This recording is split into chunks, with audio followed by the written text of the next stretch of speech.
Get to know Asha Tarry, a licensed psychotherapist, life coach, and author of Adulting as a Millennial, the guide to everything your parents didn't teach you.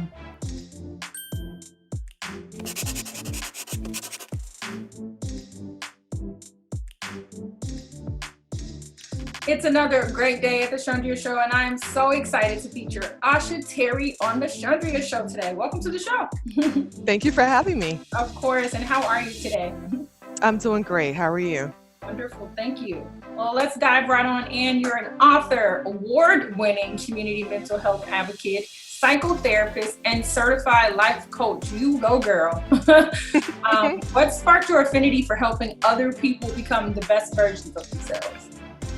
One, having seen my own life transform during the time that I think coaching was still fairly new to people, and manifesting abundance most of my life. I wanted to really see other people do the same. Oh, that's awesome. Which career did you start first? I started as a mental health professional, which I still am. So I'm primarily a psychotherapist, which is what people know me for. But I've also been doing coaching for a handful of years, and I've worked internationally, which I am currently doing with clients now. I have some clients in Africa, South Africa, and the UK. And then the author came about just this year when I wrote my book, Adulting as a Millennial. Let's talk about it. What was your inspiration for writing that book, Adulting as a Millennial, a guide to everything your parents didn't teach you? Why did you choose millennials to speak to in the book? It's primarily the group that I serve. So maybe 98% of my clientele are millennials. And I often get millennials who follow me on social media or DM me for mentorship. And I just don't have the time to do a lot of one-on-one mentoring. So I wanted to create something that was long-lasting as a part of my legacy that would touch people around the world. And so far it has. My book is now on Amazon and Amazon Kindle. It recently landed in Africa. It's also in the UK. And I'm doing exactly what I wanted to do, which is help guide millennials through this world that we're living in, which I think they just didn't get enough of that growing up. I don't think they got enough mentoring or guidance in the way that I remembered getting it very naturally. And so what I see in my work as a therapist, for example, are a lot of millennials who are suffering with imposter syndrome, who have very lackluster relationships, who aren't great at networking. They feel a lot of anxiety too. And I use my life in this book as an anecdote on many levels to show people just how you can be more practical and mindful, how you can learn things that maybe don't come necessarily from your parents, but may come from others, and including your own experiences. And then how to actually manifest abundance by creating a mindset around transformational thinking and expectancy. And so this book does that. Wow. That's amazing. And I know that, I love that you speak specifically to millennials, and those are a lot of subjects that, I think we don't think about that they go through. Millennials go through. Yeah, they're the fastest growing adult population. They're change makers. They're actively involved in politics. They're brave and bold, but there's some gaps in terms of their ability to connect the dots. And so that's where this book comes in, and the work that I'm doing in my coaching programs come in, because I think there's a lot of distance between what meaningful life looks like to them and how to stay connected to their dreams and not give up hope so easily. And I wanted to be able to show them that there are a lot of things that will happen that are beyond your control, but staying tenacious is really important. And having mindful action and what that actually looks like, because I'm also a mindfulness practitioner. So doing this work in the way that I think would be really useful for them, but also for people who are not millennials, because there are a lot of people who are in other age groups that start and don't finish things, that lack integrity, that don't know how to persevere when things get hard. And so this book is really for everyone, but primarily that fastest growing population of people that are unfortunately dealing with the most challenges right now in terms of underemployment, high student loan debt, returning back to their parents' home after college and staying there a lot longer than other generations did. And so they need some real navigational tools, and this book does that for them. And so what do you hope that they'll walk away with after reading your book? A couple of things. One, how to stay committed to their commitments. That's one of the goals in the book. How to be investigative over their feelings, into their feelings. So instead of looking at your feelings as facts, look at them as feedback. What should you learn about what you feel? What should you notice about what you feel? How you should not get stuck in your feelings. I also want them to understand the importance of utilizing relationships to get them through their lives, whether it's through helping them to become more mentally fit or helping them to reach the next level in their career. Unfortunately, African Americans are one of the fastest growing groups in terms of economic empowerment, but the smallest group of people to have sponsors and mentorship when it comes to business. And my new coaching program is actually going to coach and then lend itself to mentoring young millennials because they don't get that in corporate jobs, they don't get that in independent structures. And so I want to be able to help them to understand the importance and power of building strong, sustainable relationships as well. I love that. I love that. I love it. I love it. I love it. And I know that, you're definitely making a difference in the lives of young people. And I know you'll continue to do so with your book. Thank you so much. Now, COVID-19 has become a daunting health crisis that has impacted people physically, emotionally, and financially. What early symptoms can people look for to identify depression through this? So a couple of things I think people should walk away from this conversation knowing about COVID and depression is that as a mental health provider primarily, there are things that we're going to see now that we didn't see pre-COVID. And some people have a history of depression, and so situations can exacerbate those symptoms. But I would say that during this time, what we're probably going to see post-COVID is a lot more PTSD. So depression looks more like a lack of interest in doing pleasurable things, and also having interruption in your sleep and your eating patterns. So you may notice that you may eat the same amount of food, but you could be gaining or losing weight. You may notice that you could go to bed at the same time, but it's difficult to actually get restful sleep. So you could wake up more tired than usual. And so if you lose pleasure in doing things and the things that you used to do no longer give you interest, then for at least a 2-week period, with that consistency, you may see some signs of depression early onset or a depressive episode if you have a depression history. It may also affect your sex life in terms of your drive or motivation for sex. It could go down.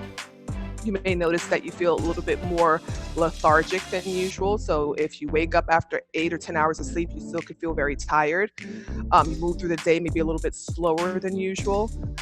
You don't necessarily have an interest in socializing or engaging with others. And if you're working or raising a family, you may also notice things in your life that are different, such as making more mistakes, taking longer to finish tasks, not necessarily showing any change in your facial expression where you could appear more sad than usual.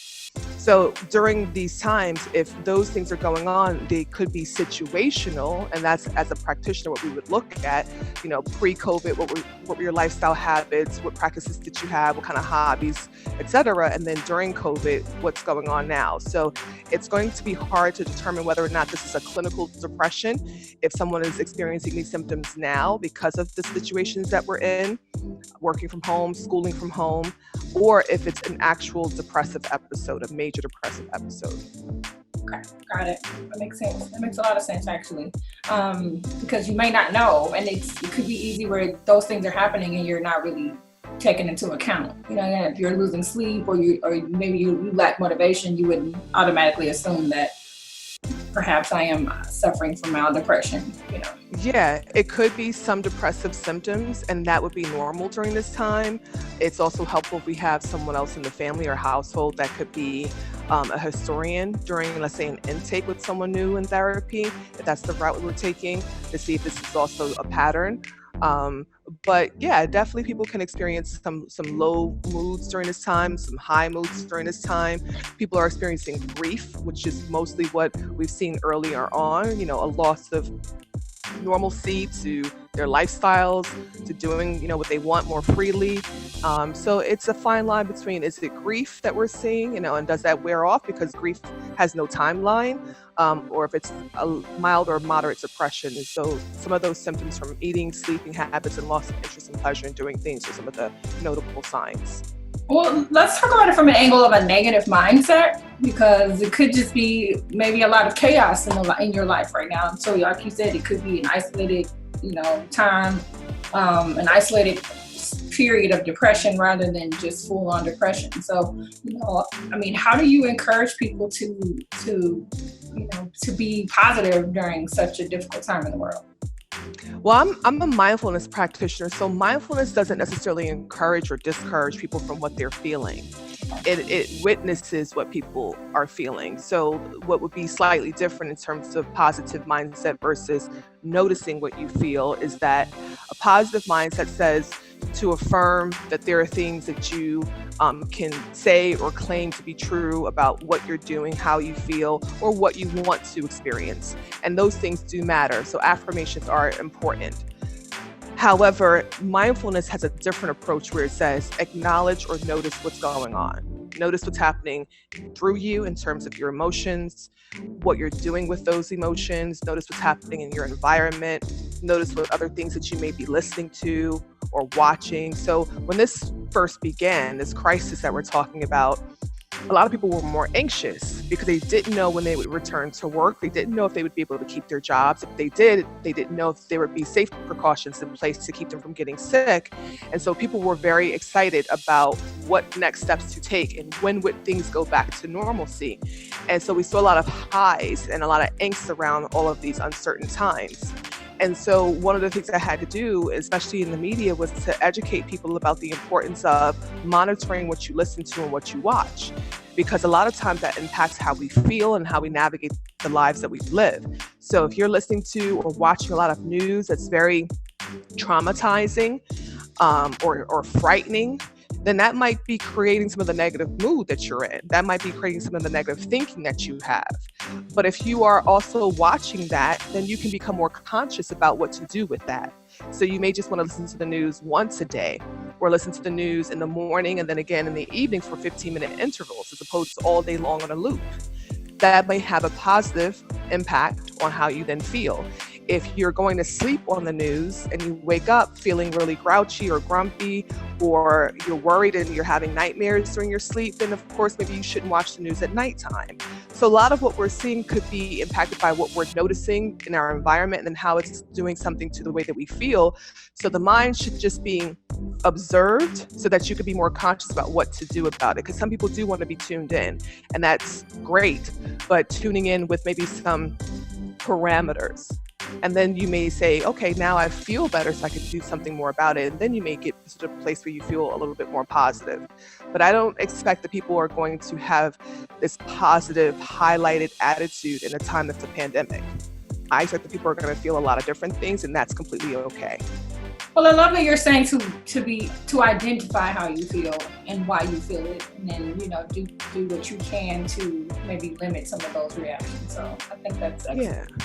Yeah, and people can do small things too, Chandri. They can do things like go outside, and people and sit in the sun for 20 minutes and exercise. That's going to boost chemicals in your brain to give you a happy feeling, to increase dopamine and oxytocin, and things that are going to help us to stay a little bit more elevated so that we can get things done, we can engage with the world in the ways that are safe and practical. And so if you need to do those things and you haven't been, you could also evaluate that. Like, when was the last time you went for a walk, or laughed, or watched a mindless television show, or played a game, or even went for a drive somewhere, or went for a walk with your pets someplace? Those things are also important to helping people to stay above ground so that they don't go into a low mood and stay there.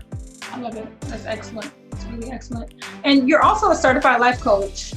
So I know you spend your time encouraging people, to identify not only how they feel, but ways to enhance those feelings or better those feelings sometimes. How do you encourage people to take mental health more seriously?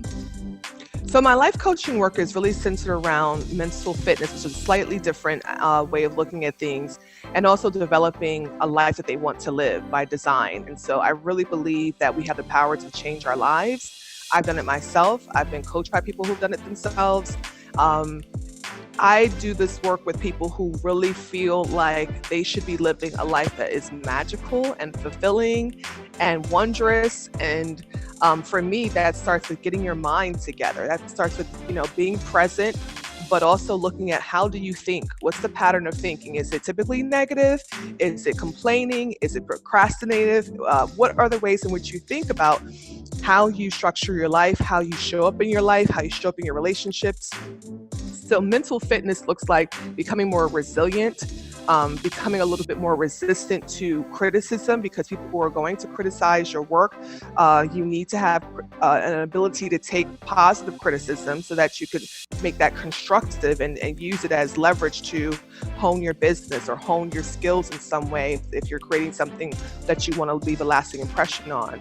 So being able to resist the temptation to avoid people critiquing your work, becoming more intentional about how you function in the day in terms of what practices you put in place, what rituals you perform, and then being really critical for yourself about what you intake, from the foods that you eat to what you do to strengthen your mind every day in terms of your reading, if you take in podcasts, what you listen to, and also navigating life with intention around who you spend the most time with. Because if you spend time with people who tend to complain a lot, you'll complain.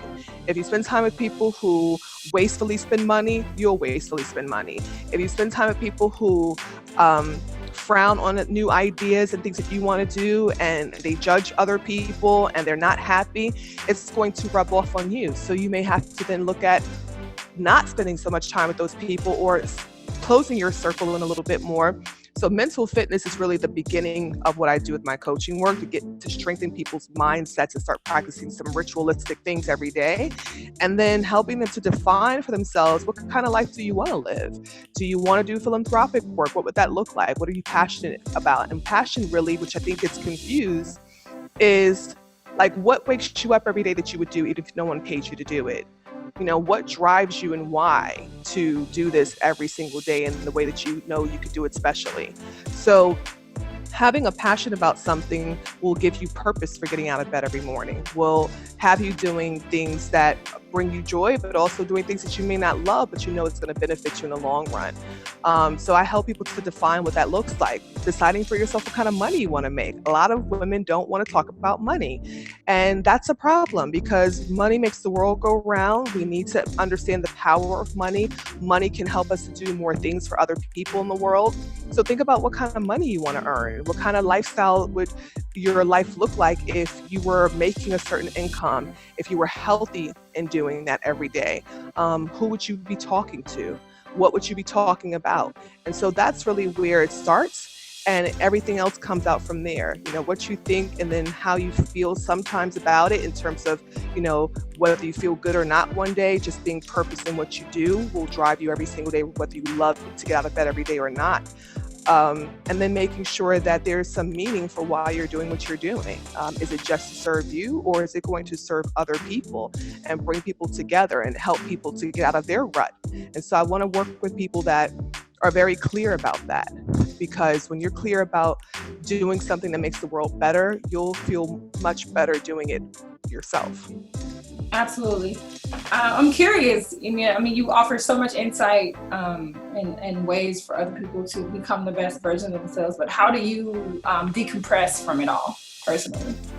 One, I don't work every day. Usually I do patient care and client care 4.5 days a week. And that was very intentional from the beginning, because I knew this work would take a lot of energy. I had already been a therapist at the time that I started my company for 14 years, now 20 years. And when I started coaching, it very much complemented the work that I did as a therapist, but it was brief, and I enjoyed that part of it, and I enjoy it especially now because I have a lot of wonderful people that are really excited about what they're doing. And for me, it matters that I work with people who are excited about doing what they love, because that gives me drive. I also make sure that I channel my energy into things that give me fulfillment. So it includes what I eat every day, how much I intake in terms of water, how much sleep I get. You know, that matters as well, that my sleep is quality sleep. And also I continue to work on myself. So I intentionally keep my home quiet at certain times of the day, because that gives me feedback in terms of new ideas, programs I want to create, clients I want to attract. So I continue to work on my mind. I read pretty voraciously at times. I have breaks where I don't because of the work that I'm doing, but I have a lot of books on my shelf. I'm constantly listening to things as well on Audible.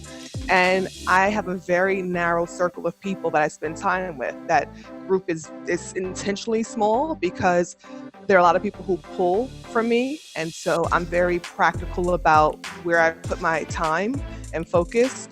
And I don't give a lot of my energy away to people who I feel are energy sappers. Well, you are wise beyond your years. You are educated. You are definitely a guest, an amazing guest.